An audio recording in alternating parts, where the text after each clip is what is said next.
Good afternoon, everybody. Thank you for coming. Before I get started with the prepared statement I have here, we will have a short question and answer period at the end, and I do have County Attorney Mark Ostrom here to assist in some of the questions depending on what they are. So I'm going to go ahead and get started. Lieutenant Rossman is handing out copies of the statement that I'm going to read to you, and I can also email it to anyone that wants it at the conclusion here. On June 22nd, 2022, the Olmsted County Sheriff's Office held a press conference in reference to a deceased person call. The details of that press conference dealt with the Sheriff's Office deputies being called to the area of County Road 2 and 70th Avenue Northeast in Haverhill Township on Friday, June 17th, for a deceased person that had been found there under obviously suspicious circumstances.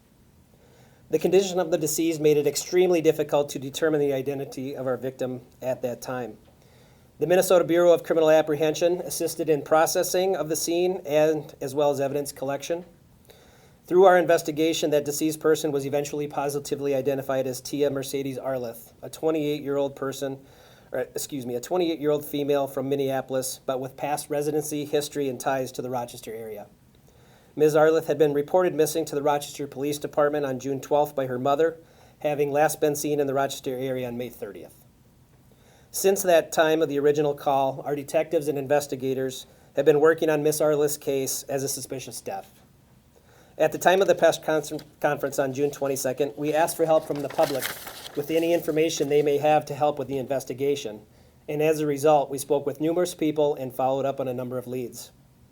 Throughout this investigation, we received information from several sources, both persons and evidence, as to the circumstances leading to her death and to who our suspects may be. While we will not go into detail as to what that evidence is today, as it will be laid out in the criminal complaint and court proceedings to follow, we are here today to announce the identity of the suspect and the charges being filed.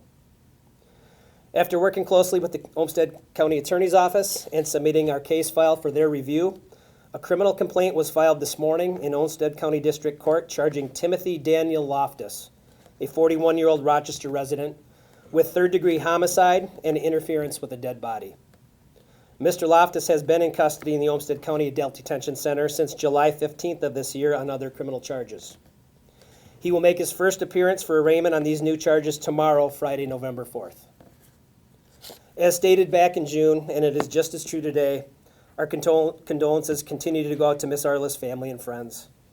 Their loss has been made worse by the time spent since this tragedy, wondering why Tia was taken from them and who was responsible. While the identification of Tim Loftus as a suspect and the filing of criminal charges may not lessen their pain over Tia's loss, we do hope that this does help provide them with the first steps in providing some sense of comfort and closure. Please keep Tia's family and friends in your thoughts and prayers and respect their need for privacy during this very difficult time. So that's the end of the prepared statement I have for you, and if you have some questions that I can answer or Mr. Ostrom can answer, we would be happy to do so. Can you give any information on if Loftus is cooperating and who he is to her? They were acquaintances at some level on the outside, not a significant relationship from anything that we found during the investigation. As far as cooperation, we interviewed him at the beginning of this as a possible suspect. And although he did give a statement, it really wasn't anything helpful in terms of the investigation.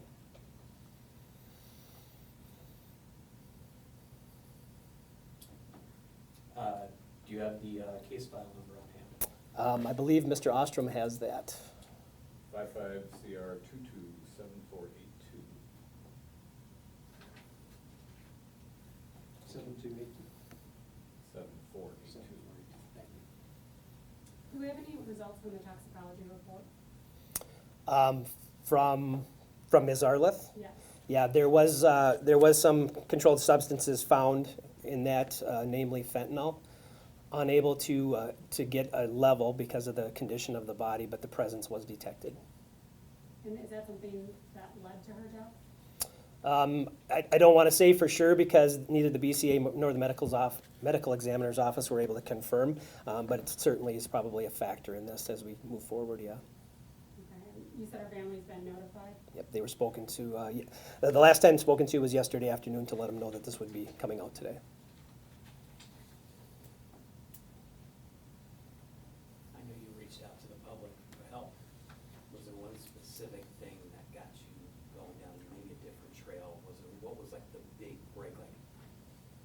hear something from the public, like, oh, we didn't even think of that? I don't think there was one of those moments like we didn't even think of that, but from more than one person, and this is encouraging to me as a law enforcement, especially in society today, some of the people we talked to said, it just isn't right what happened to her.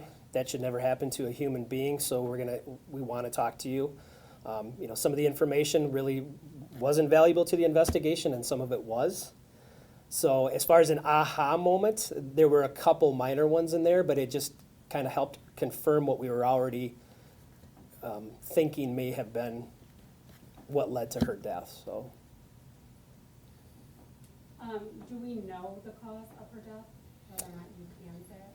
yeah, the medical examiner's office wasn't able to definitively say because of the condition of Tia, unfortunately. So, Did the medical examiner's office determine how long Tia had been deceased by the time her body was found? I don't remember the exact. I mean, they were able to get a rough estimate, but rough only because the condition of the body, but because it was covered it was covered by a tarp, and in the sun and the heat and the moisture, it really made it difficult to nail down a specific time. They can get it generally.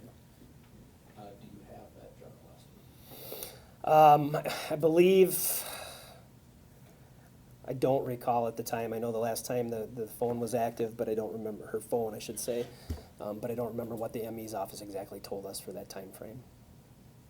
Was Loftus involved in transporting her body? That's the belief, and why that additional charge of interference with a dead body is on the criminal complaint today, yes. Okay, is there an idea of where that tarp came from? Our investigation did lead us to some pretty good ideas of where the evidence in this was from, so yes. And he's the only one charged, or are there other suspects? He's the only one charged at this time, unless with the press conference today, if someone has more information that they want to bring forward, we'd be happy to talk to anybody that still has more information on the case. But at this time, Mr. Loftus is the only one that is being charged. Is it the belief of law enforcement that more people were involved? We can't rule it out, but at this point, there isn't enough for us to put charges on anyone else in this case. Was there any evidence collected by the BCA that led to this arrest? Well, they assisted us with collection of everything on the scene, so yeah, the BCA did help in not only the collection but processing to confirm some of our suspicions as we move forward in the case. Any specific evidence? There is, and like I said, I probably won't get into that today. I know the criminal complaint does probably answer some of the questions, and I believe Mr. Ostrom is going to post that online later today. So there will be a copy of that available for you folks, and maybe that can answer some more of your questions as well. So he's been in custody since July 15th. What's been happening from the arrest that happened then to now? Yep. So just the investigative process, we wish it moved faster like you see on TV and movies, and it doesn't. We have to not only follow up on every lead, and that includes confirming some things and making sure that we're not going down the wrong path. Even if we don't think it was leading somewhere or someone that we didn't think had valuable information, we talk to them because we don't want to rule anything out, and that was the case here. So that and waiting for some of the forensic evidence to come back, as everyone knows, that takes a while too, and we're still waiting on a couple pieces of that. But at this point, it wasn't necessary to wait for it in order for us to file the charges today. So. How does it feel from your perspective to get to this point, all the legwork that's gone into it? I mean, it feels good for us to be doing it. We had a lot of investigators and a lot of time working on this case. And I think the biggest thing, and as you guys well know, during the course of this, the media was asking me, are there any updates on this case? And we wanted to be able to talk about it, but we couldn't because it was still active. And as much as it feels good for us today to be at this point, I believe for the family that's the most important, that there's finally some answer, someone to focus on and maybe get some answers from. So from our standpoint, it took a long time, but from the families, I'm sure it was a lot longer than what it seemed to us. So would you say there's a sense of closure, but there could potentially be more to be done? Yeah, there's still work to be done right up, including through trial if it goes to trial. So we never want to close the door on an investigation until that court decision is made or the verdict is read. So we're still open, and if there's anything out there, we intend to follow up on it. Is there anything else about the suspect? Does he have a criminal history? Yep, he has a criminal history. He's in custody right now on 2 different incidents. One that was on, I believe, June 23rd, and then the other one on July 15th. What were those? The one from June 23rd is a second-degree controlled substance charge, as well as a felon in possession of a firearm. And the one from July 15th, when we were looking for Mr. Loftus, he fled from us, and then there's a 5th-degree controlled substance charge, because when we finally were able to make the arrest after he fled, he had some controlled substances on him at that time.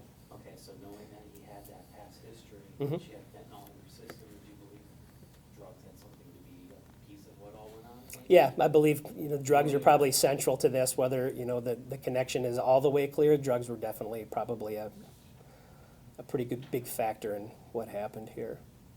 And in addition, he does have there was a Winona County hold that may have been cleared up at this point, but he has a Minnesota DOC hold too, because of the criminal activity that he's being held on now.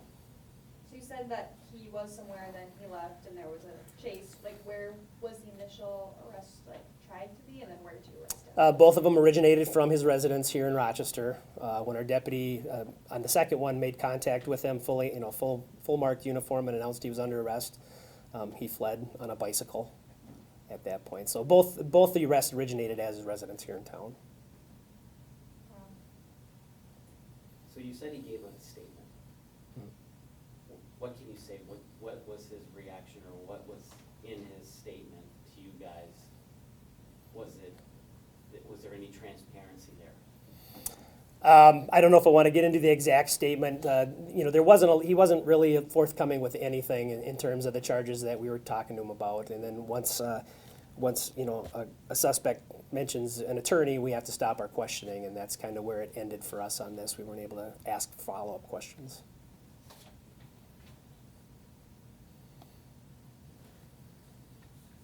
Just anything that stuck out to you during the investigation? I think I'll go back to what I said earlier, the fact, some of the people we had that came forward, and some people, quite honestly, involved in the criminal world, that said, look, I know I may not be the best person in the world, but I'm going to do what's right, and I want to talk to you guys, and if there's something that's of use to you, I want to talk. That's pretty big, and I think it's because our victim in this case was a young female. She had a lot of friends in the area, and I think that it speaks well to, we always talk about maybe the path that we're going down in the world, but for people to step up like that is pretty encouraging to me, especially in the law enforcement profession, when they're willing to do that, to try and get some questions answered, especially for Tia's family. And I know I was able to speak to some of Tia's loved ones in the past, and one of the things that they reiterated was the fact that she was trying to get clean. It does sound like obviously she had relapsed. From your perspective, how big of an issue are drugs within Olmsted County and our area, and the impact that they do have on the surrounding community? Yeah, it seems, and I think the general consensus of it seems like we can tie most criminal activity in some way, shape, or form back to the drug problems. It's not 100%, but it's definitely a factor in all of them. And it's not just Rochester, Olmsted, or Minnesota; it's nationwide. So the drug problem, of course, is a big factor in just about any crime that we have going on today. And I'm sure heartbreaking too to know that she was trying to get on the right path, and then things ended this way. Right, and I think that may have, and without knowing all of it, I think that may have been some of the reason why she did, move out of Rochester, because if you stay in the same area with the same circle of friends that you're with, it's hard to break that cycle. So moving away may have been part of her attempt to try and, continue down that path. And like you said, there's a relapse, but relapses happen sometimes several times until people are able to break the cycle. So unfortunately, this time she wasn't given that opportunity. But at least to get to this point so that there is some justice, some closure for her and her family. Yeah, and like I said, nothing will ever solve it completely, but to finally have some of those questions answered for them, and they can finally have something to concentrate on.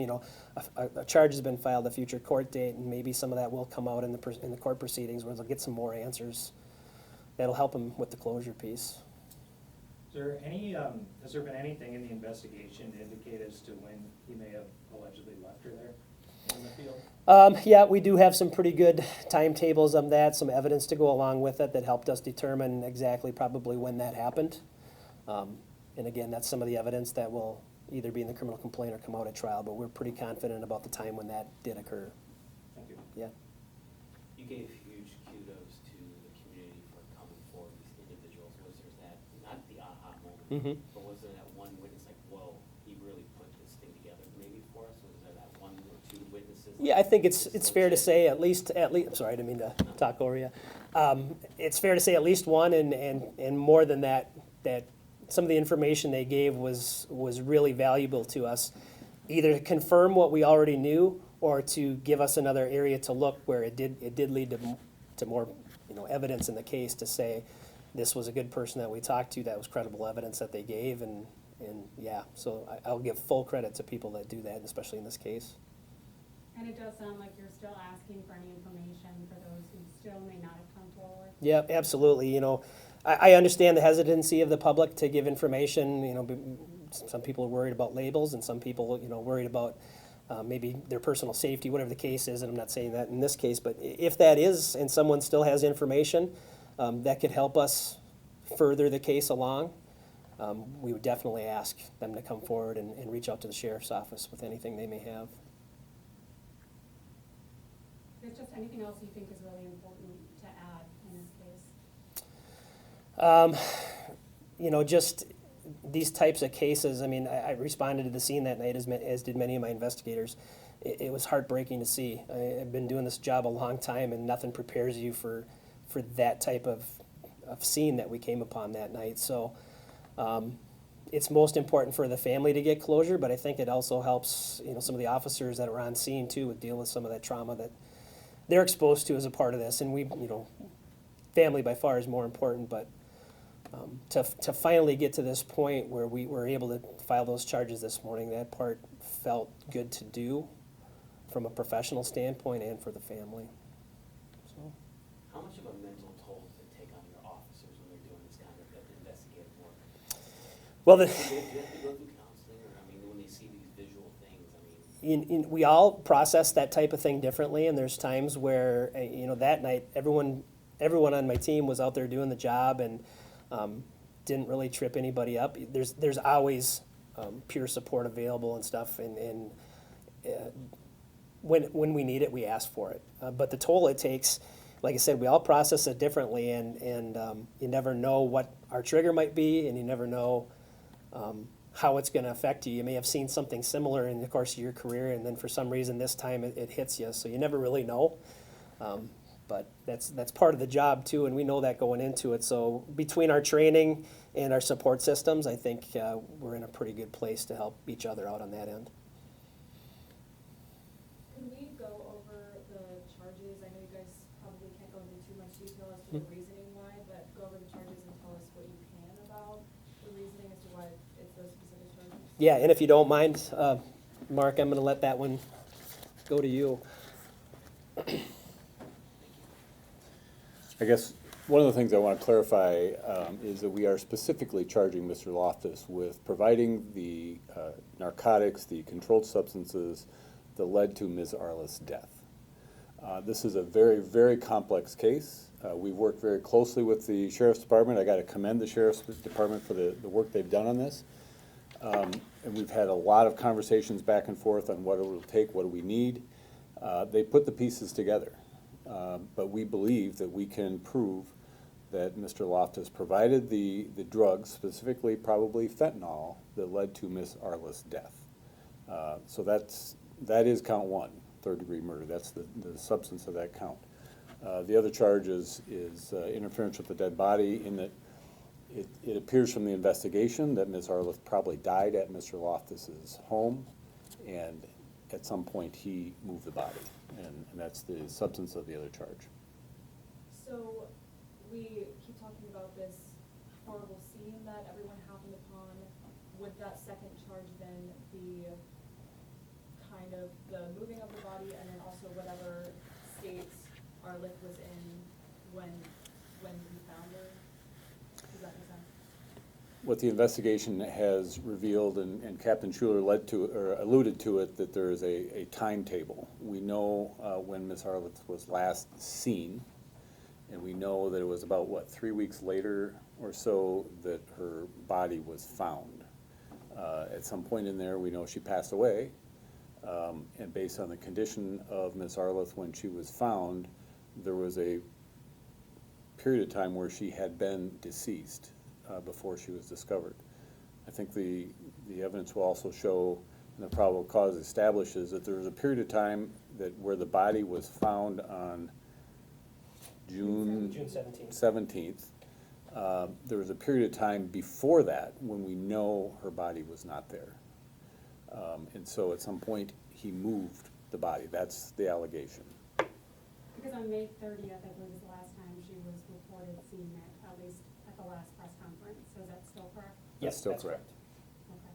And then June 17th, she was found. But you think between that May 30th, she might have been killed that day, or you thinking the timeline it may have been a little bit longer?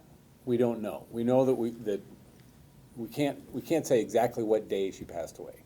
We do know that on May 30th that she was still alive. She was communicating with somebody. We know that on June 17th we found her in a badly decomposed state. Sometime in there she passed away, and she wasn't at that location, you know, within a week or two prior to that. So,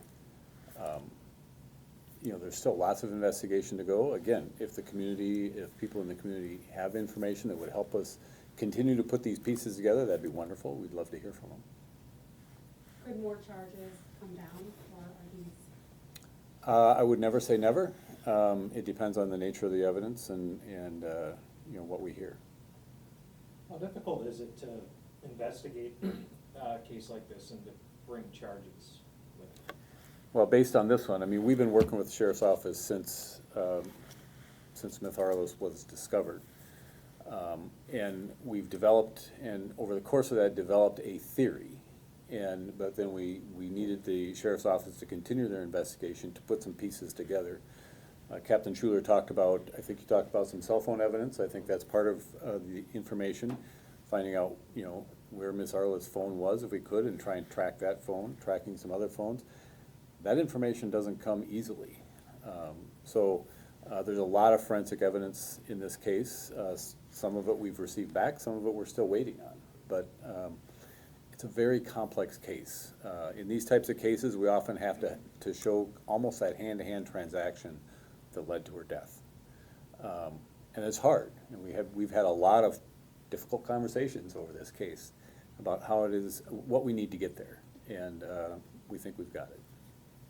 And I apologize, this was mentioned before, but Loftus, has he been pretty forthcoming? You're saying he's only spoken a little bit about what happened. We don't want to get into the substance of the statements he's made.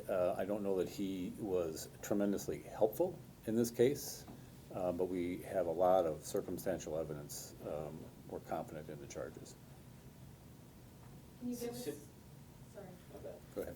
can you give us a sense of how often your office is able to charge and prosecute cases of, you know, third-degree homicide where you're charging someone with providing narcotics? It's probably one of the harder charges to bring and to prove, because again, we have to almost prove that literal hand-to-hand transaction. We probably charge 1 or 2 people a year with this. We know that a lot of people die from overdoses, and we know that for every overdose, there's a dealer, and somebody is responsible for that death. But to be able to prove that hand-to-hand transaction is very difficult. So, you know, we have these conversations with law enforcement quite a lot. We understand their frustration. We understand the family's frustrations in these. But proof beyond a reasonable doubt is a pretty high standard. You mentioned cell phone. You're able to track. Is there anything you can tell us that led up to the possible event that happened with these accusations? I mean, did you figure out where she was at? Where was she moving around town? Or? I think we have witness statements that will give us information on where Ms. Arleth was up until this May 30th time period. The cell phone information was very helpful, relating especially to that second charge, in being able to track Mr. Loftus's cell phone to the area where the body was found. And so all of this, I mean, there's a whole lot of evidence that we got to put together. I mean, this is like a 1,000-piece puzzle. But all of that, all is very helpful in kind of putting the whole picture together. But his cell phone in particular, as indicated in the complaint, will say that he traveled into that direction where the body was found. Is it too early to tell what sentencing may look like if this goes to trial? The only thing I can tell you is the maximum sentence on a case like this is 25 years. Sentencing is very dependent on the nature of the conviction and the person's particular criminal history at that point. As Captain Schuler indicated, he does have some criminal history. I wouldn't venture to say, though, what presumptive sentence would be.